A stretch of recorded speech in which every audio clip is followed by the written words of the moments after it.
people should fucking stop complaining. Right. People should figure out who the fuck they are. Good call. People should not listen to America propaganda of fixing the shit they suck at. They should be tripling down on what they're good at.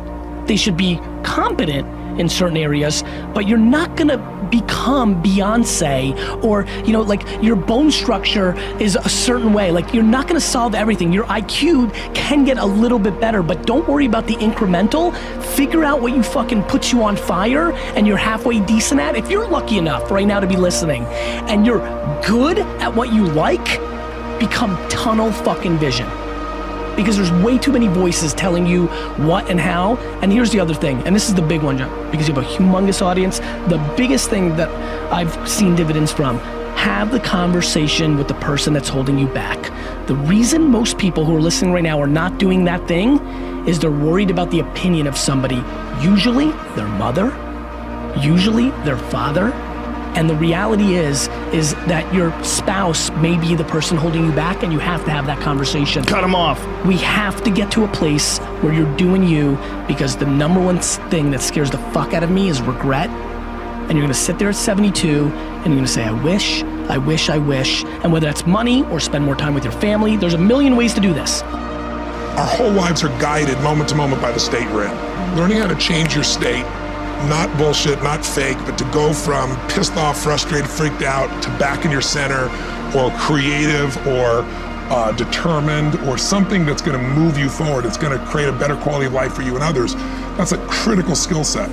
So moment to moment in our life's controlled by our states. Yep. You know, if you're in an angry state, you're gonna respond differently than if you're feeling playful. But what controls those states long term is your model of the world. Everyone has different goals and dreams and desires, but as I traveled around the world to 100 countries, I started going, holy shit, I'm seeing the same problems. What's underneath it? I began to see that there are these same 6 human needs that we all have, the same needs. We all have a need for certainty, that we can avoid pain and we can have some pleasure, some comfort. We all need uncertainty. We need variety, or we feel dead inside. If you're totally certain, you're bored. If you have total variety, you're like freak out. And it's not a balance. It's learning which of these you need more as a person. Everyone's developed a different set of values in that area. The need for significance, to feel unique, special, important, the need to feel loved, the need to grow, and the need to contribute. Some people value certainty at the top of their list. That's their center of their target. I don't want to do anything unless I know it's going to work. I don't want to do anything unless it's the same. If you change anything, they freak out. If you're driven by love first, you want certainty too, but love is higher, you're going to behave very differently than if you're driven by significance. I have to be the one. The two that most people have, 90% of the planet, if you said, of all these needs, which one do you really focus on most day to day? Everybody wants love, but what do you focus on? Most people focus on being significant. We live in a Facebook world where people fake their life, put new filters, make it look different than it really is, tell stories that, you know, are totally full of it to make themselves look good. Because we live in this kind of false world where significance is more important than love. Right. And it separates us. Whenever you look at somebody that's been successful, do not allow yourself to make them extraordinary at your expense. You're capable of whatever it is that they're capable of. But it comes down to the mental constructs that you're going to have to build and leverage in your own mind in order to do something great. So I switched my self-esteem from being right and being smart to being the learner who was always willing to admit that he was wrong, identify the right answer, give credit to the person who thought of it, and put more energy behind it than anyone else. And that became my driver. People getting ready to go to jobs that they don't like, jobs that are making them sick. What is it that you could love doing 7 days a week that'll bring a smile to your face? You've got to start saying yes to your life. You've got to start saying yes to your dreams, yes to your unfolding future, yes to your potential. You know, every year I used to say, this is my year. But ladies and gentlemen, one good year won't be enough for me. How many of you can use a good decade? Raise your hands, please. Fantastic. All right, now, here's what I want to do. I want to share with you how you can begin to make this your decade. How many of you know within yourself, if you ask yourself the question, have I done all that I'm capable of doing or being and living up to my potential? How many of you have to really answer, no, I have not done all that I can do? Raise your hands, please. Okay, very good. Now, here's what we know. That people don't do what they know in life, but what they do is they operate within the context of the vision they have of themselves. So what I want to share with you is how to begin to get a larger vision of yourself and how to begin to make this your decade. Because in order to do that, it's going to be very challenging. It's going to require a lot of work on your part, an ongoing process of personal and professional self-mastery. And it's going to require that you begin to see yourself worthy of the requirements in terms of effort, in terms of commitment, in terms of action, in terms of preparation, or whatever it is that you need to do in order to take your life where you want to take it. So one of the first things I ask you to do is I want you to look at your life right now and think about something that's important to you, something that gives your life a sense of value. Think about something that you'd like to have, or something you'd like to create for you or your family or for society. I want you to hold this thought in mind. Now, one of the first things I want you to do is don't worry about the inner conversation that you're going to have. Don't worry about how you're going to do it. That's going to come. You're going to develop a plan of action. You will find the way. You'll become the kind of person that can attract the people, the resources, and everything you need in order to make that become reality. But I want you to be mindful of your inner conversation. I remember once I was sitting in an audience, and Zig Ziglar, who I consider one of the greatest motivational speakers on the planet, he was giving a speech. And I was out in the audience, and I saw him going back and forth, and within myself I said, I'd like to do that. I can do that. And I leaned over to the guy next to me. I said, how much do they pay him to do that? And he said, $5,000. I said, I know I can do that. And I admired him.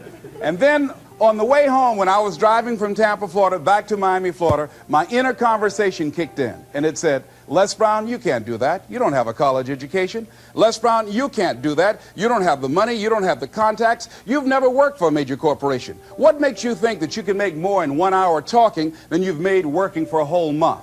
Now, I want to ask you a question. How many of you have ever thought about something you wanted to do and you talked you out of it? Raise your hand, please.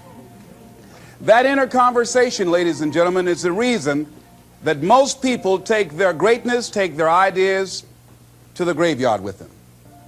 You know, the wealthiest place on the planet, a minister said recently, and it was so true, is not the gold mines in the various areas of the world or the diamond mines. The wealthiest place on the planet is the graveyard.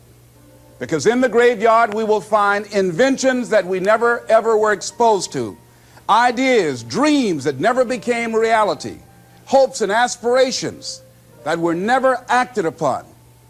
Because most people allow that inner conversation, for whatever reason, to keep them from ever pursuing their goals. So let us begin to look at what's required in order to make this our decade. Why is it that most people don't ever reach their goals or live up to their true potential? One is fear. And there are only two kinds of fears that we're born with: the fear of falling and the fear of a loud sound. All other fears we learn, like the fear of failure. The next is the fear of success. That's one of the major challenges I had to deal with. I was working on a major project, and after it began to grow and it was extremely successful, I panicked and I walked away from it and gave it to someone else because I didn't believe that I could handle it. The other thing that keeps most people from reaching their goals is that a lot of people become comfortable. They stop growing. They stop wanting anything. They become satisfied. They stop looking at ways in which they can improve themselves. They stop putting things in front of them. I was reading something by a great man, George Bernard Shaw, and he said something to the effect that to have succeeded is to have finished one's business on earth, like the male spider who is killed by the female spider the moment he has succeeded in his courtship. And he goes on to say, I like a state of continual becoming with a goal in front and not behind. I remember after giving a speech at a major corporation, a gentleman came up to me who was up in years, and he said, you know, that's real great motivation for you young guys, but I've done all my work. There's nothing else for me to do. I said, oh yes, you've got a lot to give. You have a lot to offer. The fact that you're still here means that your business is not through yet. The other thing that keeps us from reaching our goal is not feeling worthy. That's where a lot of people get stuck. Because see, when you don't feel worthy of your goal, you will begin to unconsciously engage in self-destructive behavior, like procrastinating, constantly putting things off, squandering your time, and that's what life is made of. Something else that keeps us from reaching our goal, and that is many times because we spend so much time complaining and blaming everybody or everything. I'm reminded of a friend of mine who talked about the fact that one day he was walking by this house and some people were sitting on a porch, and there was a dog on the porch, and this dog was just moaning and groaning. So he was curious, and he asked the owner, he said, "Why is this dog moaning and groaning?" And the owner said, "Because he's laying on a nail." He said, "Well, why doesn't he get off?" He said, "It's not hurting bad enough for him to get off." How many of you know people who moan and groan and complain about life all the time, all right? They might moan and groan about their job. "I'm sick of this job. I'm sick of you." And they just moan and groan and complain all the time and never do anything about it. They haven't got to the point where they're sick and tired of being sick and tired. They just have enough energy to complain about it, and they consider that, in fact, they believe that that's equivalent to doing something about it, just complaining. No, that can't get you where you want to go. That cannot create your reality for you. The other thing that keeps most people from realizing their true greatness and their true potential, circumstances, their environment. There are many people who believe because of where they're born, because of the area where they are in life and where they find themselves, that's all they know. Given my circumstances, ladies and gentlemen, I shouldn't be doing what I'm doing right now. See, I know something about you, even not knowing you, that you've got greatness within you. You have the ability to do things that you can't even begin to imagine. You have talents and skills in you that you haven't even begun to reach for yet. No one could have convinced me, given my circumstances, given my background, that I would be doing what I'm doing right now. I was born in Liberty City on a floor on 62nd Street, my twin brother and me. When we were 6 weeks of age, we were adopted. When I was in 5th grade, I was identified as EMR, labeled educable mentally retarded, and put back from the 5th grade into the 4th grade, and stayed in that category until I got out of high school. I have no college training, but here's what happened. I had an intervention in my life. A man who saw something in me at a time that I did not see something in myself.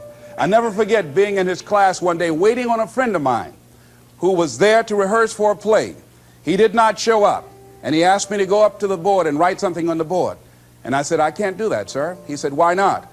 I said, "Well, I'm in a special education class." He said, "What do you mean?" I said, "Go up to the board and write what I'm about to tell you." I said, "I can't do that, sir." "Why not?" "I'm educable mentally retarded." And he came from behind his desk. He said, "Don't ever say that again. Someone's opinion of you does not have to become your reality."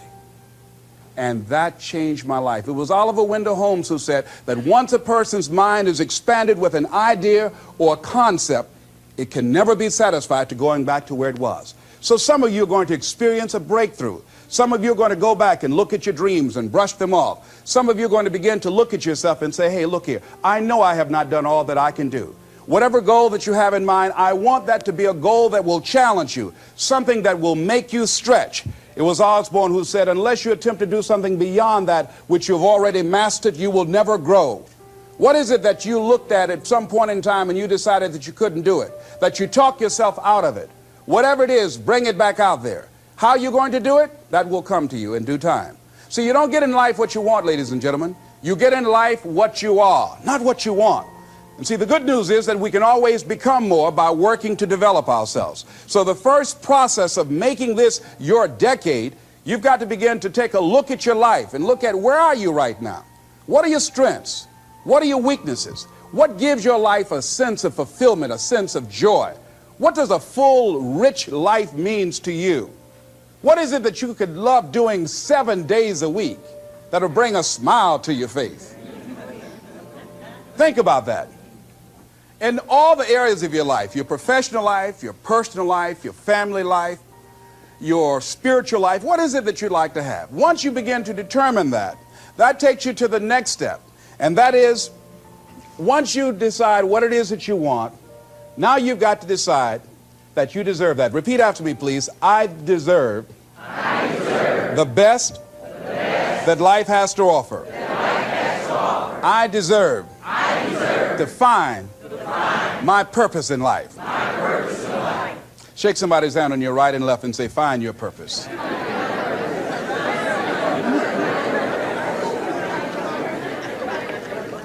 Do you know by actively pursuing your purpose, it could perhaps extend your life? The number one killer in this country of all the diseases we have, heart disease. That's the number one killer. And if you ask most people, when is it that the majority of people have their first major heart attack? Some people will tell you as a result of obesity, or smoking cigarettes, or high cholesterol, or high blood pressure. And all of those are contributing factors. However, the truth of the matter is that most people don't realize that the majority of people suffer their first major heart attack on Monday morning between 8 a.m. and 9 a.m.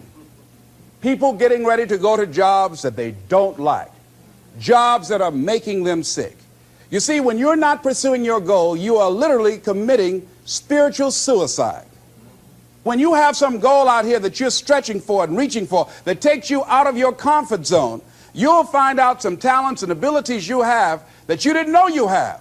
I started speaking just to elementary school kids because I knew they didn't know what I was talking about. And they gave me all kind of standing ovation. We like you, yeah. Then I graduated up to junior high school and then to senior high school and then to various community groups and church groups and civic associations and then to colleges and to businesses. Now I'm traveling across the country and then traveling nationally and internationally. But I never would have discovered what I'm able to do right now if I wasn't willing to take a chance. And you've got to be willing to do that. You've got to believe in yourself. I was doing work for a major corporation and they were having a major downsizing. Just another terminology for major firings. And so the people that were working there, they approached them and said, listen, you are eligible for early retirement. We will give you a buyout package of $300,000 if you take it within this time frame. However, after this time frame, when we have the downsizing, you might be among the people cut and you will lose all of the benefits that we're talking about right now, and the most you can get is 2 weeks severance pay. Ladies and gentlemen, only 50% of the people that were eligible took this. Let me tell you something. If I'd been there, I'd have gone to ask for your check. Listen, Marvin told me to get his check. He's home with his mama. What?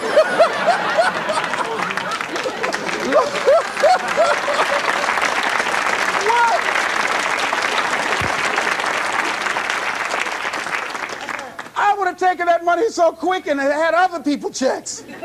And said, Les got your check. See, ladies and gentlemen, life is too short trying to play it safe. It's too short and unpredictable, being miserable. It's too short for that. Here's the thing. There's no safe position in life. Let me tell you why. It's a quiet secret that most people don't realize. You can't get out of life alive. Hello, you can't get out of life alive. So there's no safe position. You can die in the bleachers or you can die on the field. You might as well come out on the field and have a good time, right?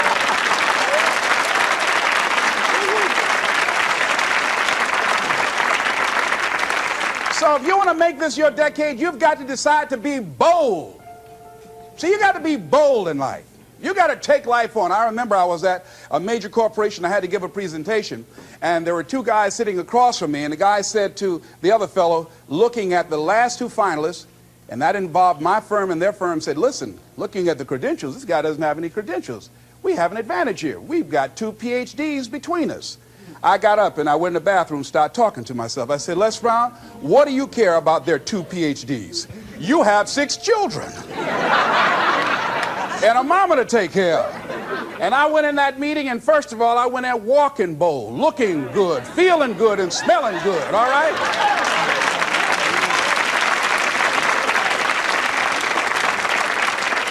And I sat across that table and we started negotiating, and I operated in a spirit of absolute certainty. I looked at them as if the only reason that they were born was to give me that contract. They survived 1 out of 9 million sperms to carry out this transaction. And I got the contract. Hello.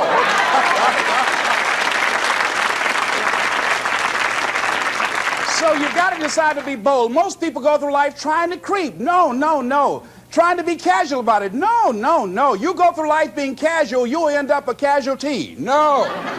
You've got to be bold in life. You've got to take life on. Now here's something else. You must be positive. See, a lot of people, when things don't happen when they want it to happen, they become negative. And they turn out and start projecting a lot of negative energy. No, no. You've got to make a conscious, deliberate, determined effort to be positive. Because see, when you know within yourself things are going to work out for you, when you know within yourself that some way, somehow, you're going to make it, and these are just some of the hoops you've got to flip through in order to get there, it's okay. Have a friend who went to get a job, and the people didn't hire him. He was so negative. Well, hey, to hell with you then. Wait a minute. They just don't have a job today. Don't burn your bridges behind you. Don't talk about the guy's mama. Come on. All right? Okay. Now, here's the last thing. If you want to reach your goal and have a competitive edge, you've got to be hungry. A lot of people love me to tell this story. When I got out of school, you know, my first major goal was to buy my mother a home, and my hero in broadcasting was Paul Harvey, and I wanted to become involved in broadcasting, and I loved the disc jockeys that were on the air, and I wanted to become a disc jockey. And Mr. Washington said something to me that I'll never forget, who was my mentor in high school. Repeat this. Whitney Young is his quote. It's better to be prepared, for an opportunity, and not have one, than to have an opportunity and not be prepared. See, so I started working to develop my communication skills and expand my vocabulary. I started visualizing myself being a disc jockey. I saw myself on the air having a talk show and playing records and people listening to me. That was my vision. That was my dream. I held that in mind constantly. And I would practice all the time. Practice makes what? Absolutely not. Just dislodge that from your mind. Practice only makes improvement. Perfection doesn't exist. They need to take it out of the dictionary. It doesn't exist. Practice only makes improvement. You can always better your best. You have not done your best work yet. As long as you're here, you have a chance to transcend yourself. So don't believe in perfection. It doesn't exist. It only makes improvement. So I would practice every day. And finally, I went over to this radio station, asked a guy for a job named Mr. Butterwall, and I said, how you doing, sir? I'd like to get a job. I was working on Miami Beach at the Fontainebleau Hotel at the time. The Jackie Gleason and the June Taylor dancers were famous. And my favorite program on television, most people would not remember, John Beresford Tipton. Hi, my name is Michael Anthony. I have a check for $1 million. How many of you remember that program, all right? The Millionaire, that was my favorite program on television, you know. So this is my fantasy, you know, and every time we would drive from Miami Beach, I would fantasize, oh, that's the house. When I get my million, I'm going to buy my mother that home over there. So that's my fantasy. So I went up to Mr. Butterball, and he said, do you have any radio experience? I said, no, sir. You have any background in journalism? I said, no, sir. I said, but I can never get experience if you don't give me the opportunity. I've been practicing a lot, sir. He said, I'm sorry, we don't have any job for you. I said, thank you, sir. He didn't know my reasons for being there. My reason, I wanted to use radio as a means to earn the money to buy my mother a home. I went back to the radio station again. I said, how you doing, Mr. Butterball? My name is Les Brown. I know your name. Didn't I just see you here yesterday? I said, yes, sir. I said, y'all have any jobs here? Didn't I tell you yesterday we didn't have any jobs? Yes, sir, but I thought maybe somebody got fired or resigned. I didn't know, sir. I went the next day. How you doing, Mr. Butterball? He said, yes. And I just didn't take it personal. How you doing? So y'all have any jobs here? Didn't I just tell you yesterday and the day before we didn't have any work? Well, I thought maybe somebody died, sir. I didn't know. I went the next day, showed up like nothing was wrong, like I saw him for the first time. How you doing, Mr. Butterball? Y'all having here? He said, boy, make yourself useful. Go get me some food. I said, yes, sir. See, many times when you want more, you've got to be willing to pay your dues.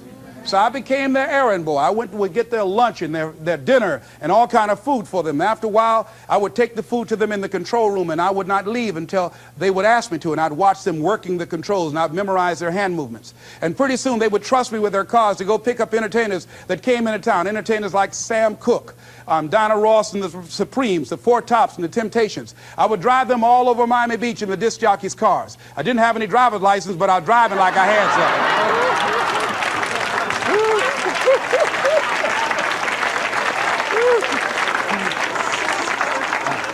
Finally, one day I was at the radio station, and a guy by the name of Rock was drinking while he was on the air. It was a Saturday afternoon.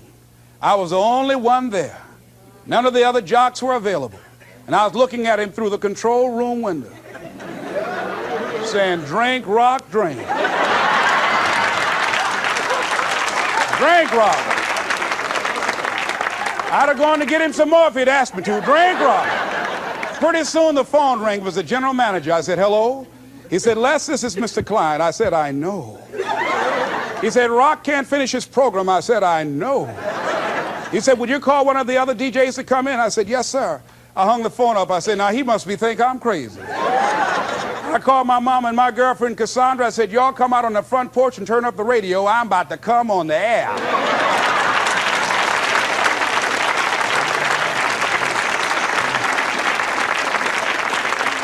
I waited for about 20 minutes and I called him back. I said, Mr. Klein, I can't find nobody. He said, young boy, do you know how to segue the records? I said, yes, sir. He said, go in there and don't say nothing here. I said, yes, sir. I couldn't wait to get behind those controls. I put the headphones on. I said, look out, this is me, LB, Triple P, Les Brown, your platter playing papa. There were none before me and there will be none after me. Therefore, that makes me the one and only. Young and single and love to mingle, certified, bona fide, indubitably qualified to bring you satisfaction, whole lot of action. Look out, baby, I'm your love man. I was hungry.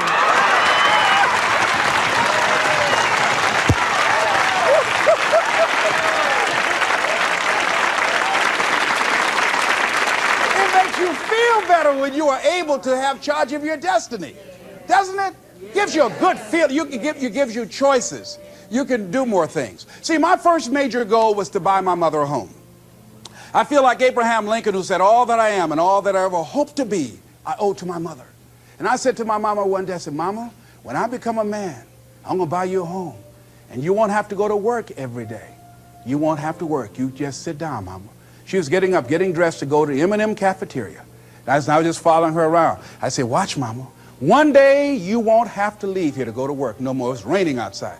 You won't have to go to work in the rain. You just do what you want to do. Like stay home and fix me sweet potato pie. My mama fixed the kind of sweet potato pie you can't eat with your shoes on. You have to take your shoes off so you can wiggle your toes, all right? But that was my dream. That was my passion. I saw that, and that drove me. That was my reason for being. So one of the things, in order to make this your decade, in order to reach your goals, you've got to find some reasons that make you strong, some reasons that will make you hang in there when times get rough, because they're going to get rough. It's going to be very challenging. Whenever you decide that you want to grow, whenever you decide that you want to go to another level, all hell will break loose. Everything that will happen, rather that can happen, will happen, and at the worst possible moment. They call it Murphy's Law. See, whenever you decide that you want to go to another vibration, it's like when you get into an airplane. The first thing they tell you to do is do what? Fasten your seatbelt. Because you're going to experience some turbulence when you're going up. And some of you are already experiencing that turbulence.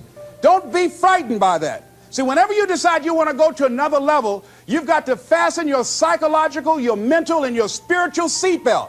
Because it's going to be a while before you experience a comfortable altitude. You're going to get there. It's there. But you've got to go through this phase here. This is how you grow. This is how you develop. See, life is like a roller coaster. Sometimes you're up, sometimes you're down. Sometimes things go well, and sometimes they don't go well. But in the down moments, that's when you discover who you are. During the down moments, see, in this prosperous time, you put it in your pocket. In the lean times, you put it in your heart. And that's when you discover who you are.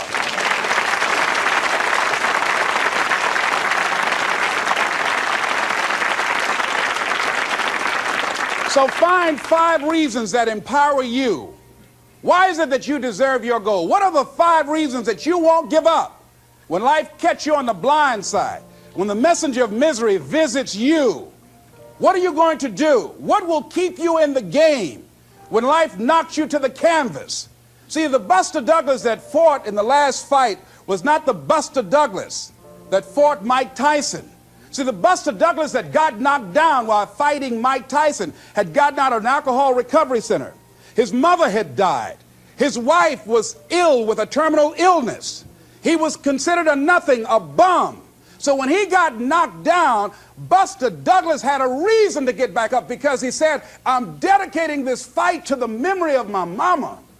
But when he fought the last fight that he had, and he got knocked down, and he had a guaranteed $24 million in his pocket, whether he got up or not. He just said, hurry up and count me out.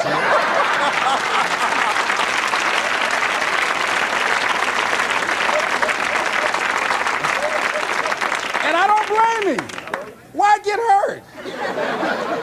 I said, no, why'd you leave so soon? Somebody's about to get hurt, me. So you've got to have some reasons that when life knocks you down, and it's going to. Hello, it's going to knock you down.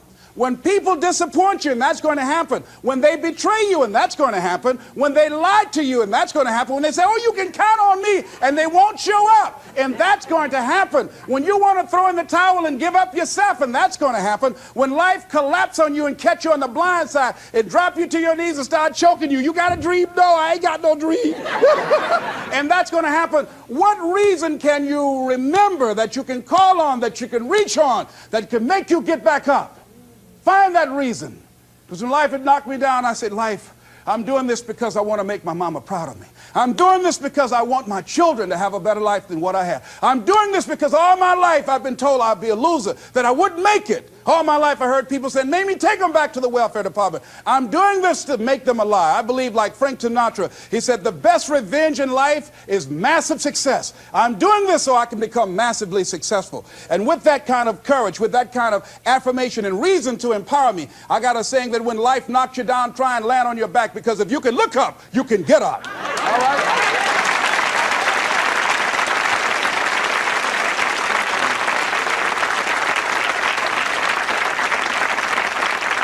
So when you run out of money, when things don't work out for you, when things happen that you could not anticipate, what are the reasons that you can think of that can keep you strong, that can keep you in the game, that will be your rod and staff to comfort you, that can be your bridge over troubled waters? Those reasons are very important. Nietzsche said, if you know the why for living, you can endure almost anyhow. So find out the reasons that you do what you do. Find out the reasons that will make you strong, that will make you walk by faith and not by sight, that will make you pursue your dream when everybody is against you or don't believe in you no more. And let me tell you something, that's a lonely feeling. It's a lonely feeling, particularly people that you're doing it for, or people that stand to benefit the most, or people who should be the #1 members in the encouragement club, but they end up saying, you can't do it, and they become members of the discouragement club. Oh, it hurts very badly. I know what that's like.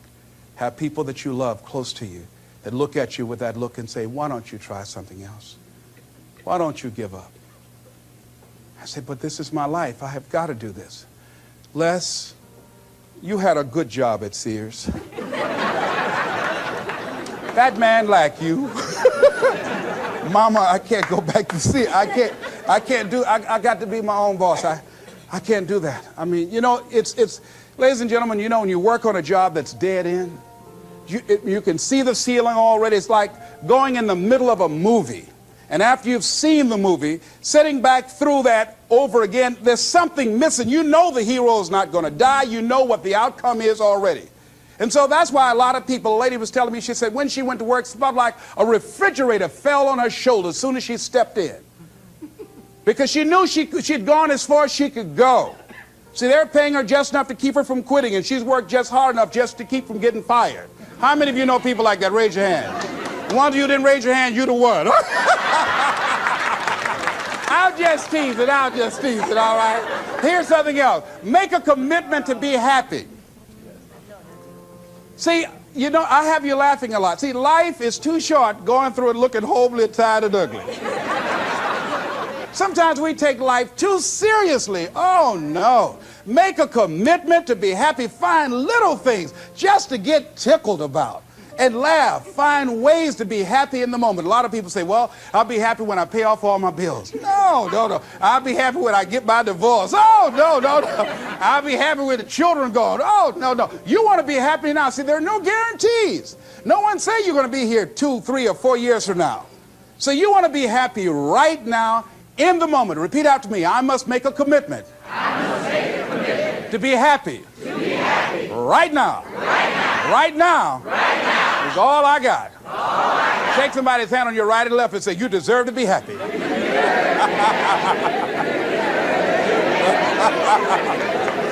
Make a commitment to be happy.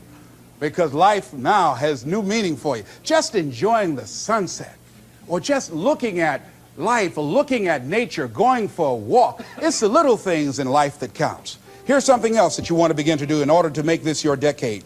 You want to begin to get all the toxic people out of your life. Hello?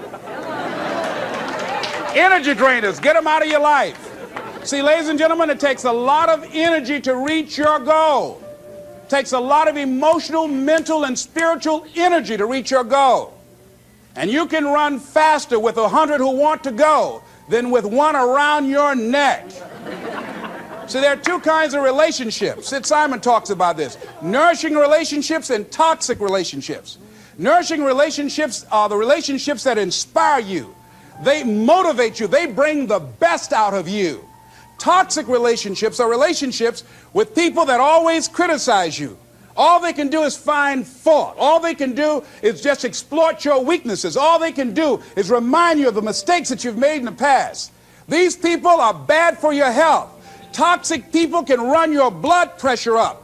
One apple can spoil a whole barrel. One negative energy drainer can spoil your whole life. I know people whose lives have been ruined because somebody wasn't good for them. See, there are some people that aren't good for you. Hello? They aren't good for you. You've got to get them out of your life. See, a lot of people put up with a lot of foolishness because they don't want to die by themselves. Here's what I believe. I believe in a one-to-a-box theory.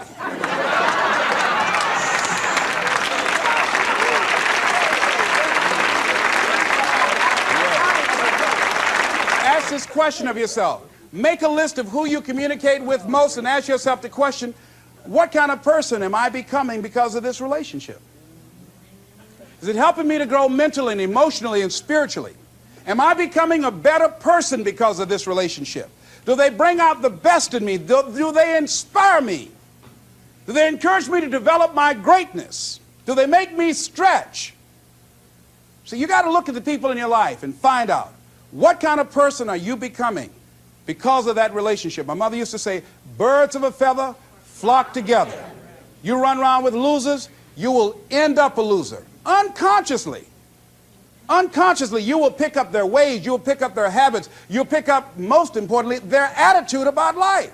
If you're around cynical, negative people all the time, you will become cynical and negative.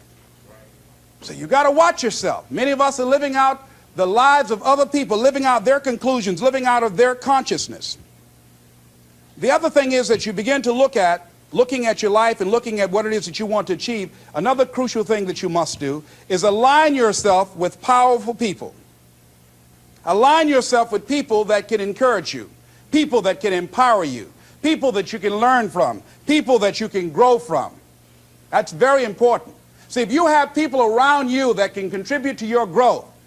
When I wanted to become a speaker, I joined the National Speakers Association. I wanted to be around the Dr. Norman Vincent Peales, the Zig Ziglars, the Dwayne Dyers. I wanted to be around people that were doing what I wanted to do. I wanted to learn from them. And you want to do that too. You want to align yourself with people who think like you, people who dream like you, people who want more out of life, people that are stretching and searching and seeking some higher ground in life. As opposed to the majority of people. Somebody said, always strive to get on top in life because it's the bottom that's overcrowded. And see, you don't want to be on the bottom. See, it's easy to be on the bottom. It doesn't take any effort to be a loser. It doesn't take any motivation, any drive in order to stay down there on a low level. But it calls on everything in you, ladies and gentlemen. You have to harness your will to say, I'm going to challenge myself. Sometimes I have to pull myself out of bed and say, come on, Les. Things I know I should do, I don't do. Things I shouldn't do, I do. I found that the biggest enemy you have to deal with is yourself. There's an old African proverb that says, if there's no enemy within, the enemy outside can do us no harm. So think about that.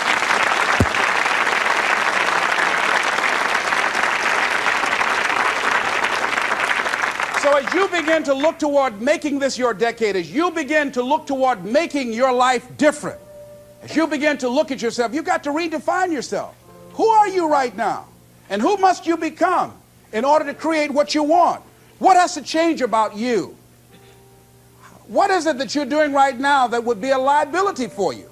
As you begin to look toward the future and take inventory of yourself, what is it about you right now that you've got to leave this behind because this no longer fits?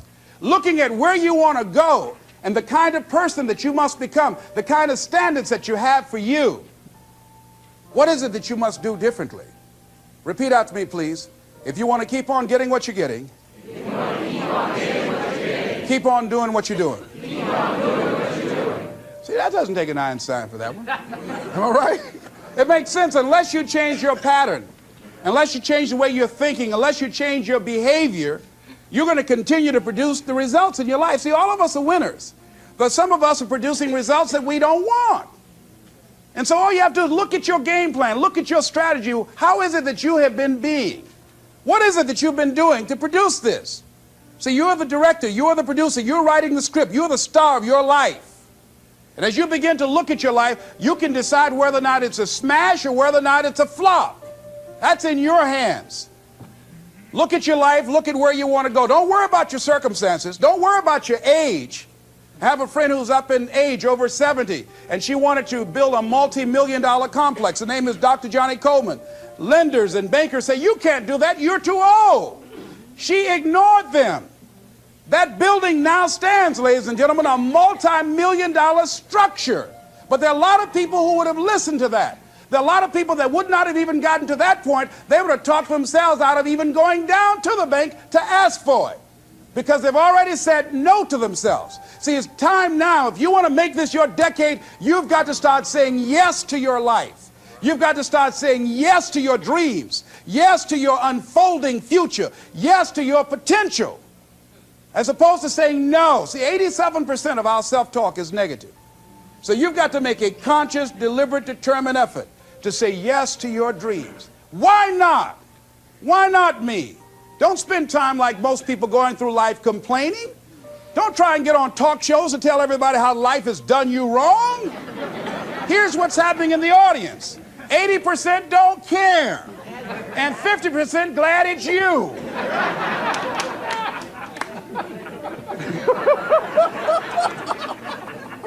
All right? So when you know that, you'll go around cry, oh, you know what they did to me? Who cares? Get away from me before they come back.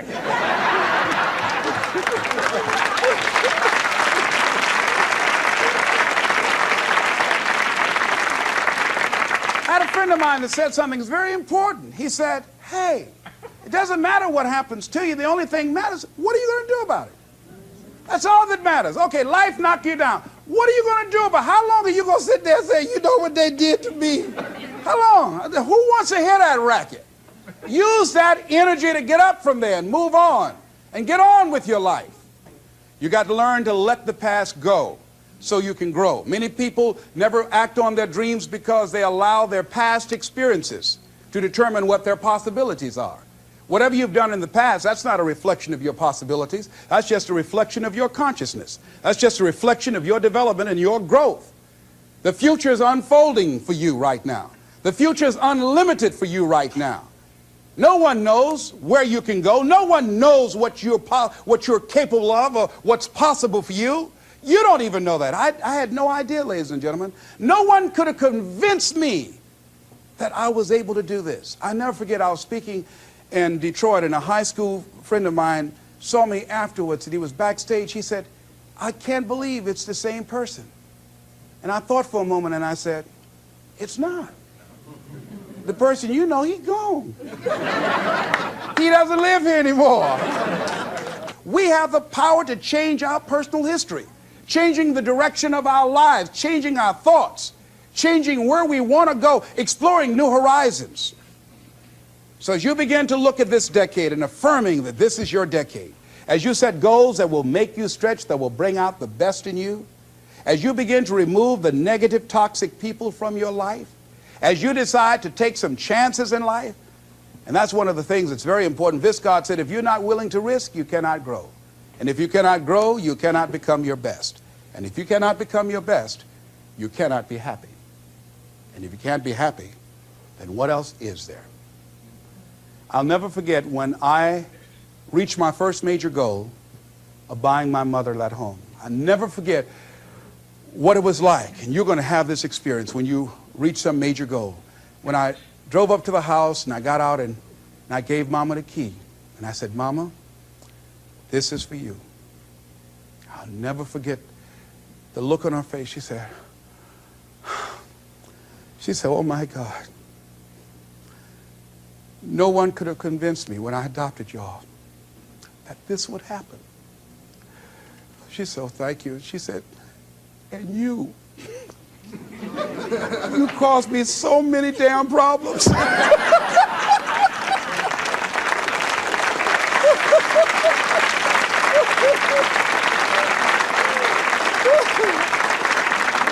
I was just one of those kids that had a lot of energy. But no one knew what I was going to become. It was a great philosopher, Goethe. He says, look at a man the way that he is, he only becomes worse. But look at him as if he were what he could be, then he becomes what he should be. And what Mr. Washington did was he looked beyond my faults and saw my needs. And he said, I see something in you. And I was there, oh God, I hope he's right. And I want to live up to his expectations. See, no one rises to low expectations. Finally, here's one last thing I'd like to leave with you. If you want to make this your decade, find some cause that you believe in.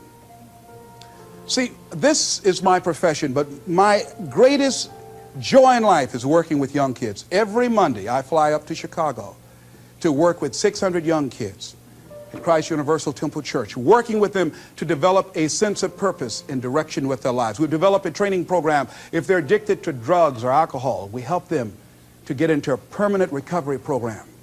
If they're not, we help them to develop a vision of themselves where drugs and alcohol does not fit. I love it when I go into the Cook County Jail and see the look on these young men's faces, the anger and the self-hatred. And then when we leave there, see the difference in them as we begin to touch a spark in them as Mr. Washington touched in me. And you cannot put a dollar price on that. That's my reason for being. What is it that you would like to give the planet? What is it that you'd like to leave here? See, someone paid a price for us to be here. I believe that we live in the greatest country in the world that gives us an opportunity to make a difference in life. We are blessed to have been dropped off on this part of the planet. A friend of mine was in Manila and saw a bumper sticker that said, Yankee, go home and take me with you. So as you begin to look at your life, decide, what kind of legacy do I want to leave? What kind of statement do you want to make with your life? What 3 things you want said when you die? What contribution do you want to make? I don't know what you want to do. I don't know what you want to achieve with your life. Here's what I know about you, and about you, and about you, and about you. That you have greatness within you. That you have things and gifts and talents that you've been bestowed with. That as you work consciously, making a conscious, deliberate, determined effort to cultivate and bring them out and develop a sense of purpose in knowing that your life can make a difference and decide to make and leave a legacy with your life. I say to you that the planet will never be the same again because you showed up. As you begin to look toward the future and affirm that this is your decade, this is what I like to leave with you that I'm known by. It's become my motto. And it says simply this: what do you want to do? My goal is to be the best son that I can be to my mother. My goal is to be the best father that I can be to my children. And my goal is to create a drug-free America, be the best motivator that I can be.